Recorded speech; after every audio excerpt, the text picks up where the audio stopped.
One of the things when people hear metrics is a lot of times people think of your qualitative metrics, your numbers, your progress. And I think those are important, but are quantitative. In addition, I think you want your qualitative metrics as well.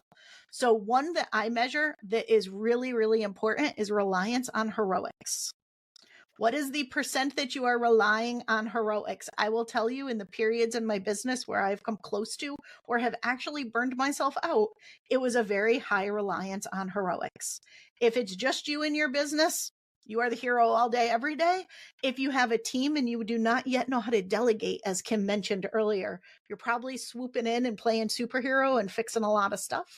And so heroics is one of those qualitative measures that I think is really good to look at as the leader of your business, to say, how often am I playing the hero and do I need to?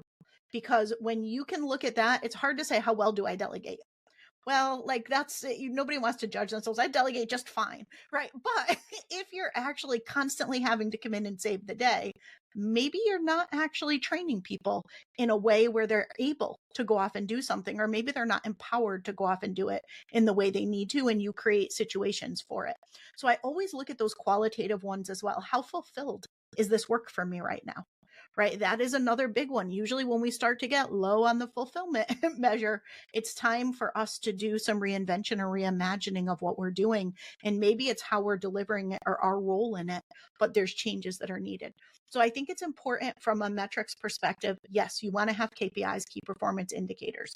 You want to know, like, what's my revenue targets? How am I progressing towards that? You can look back to see how you're doing, but there's certain measures you can do to look forwards and see what your conversions might be. All of that is important, but I think you also need the qualitative measures in there, because otherwise you can get too focused on hitting the goal, but ending up really misaligned in the process.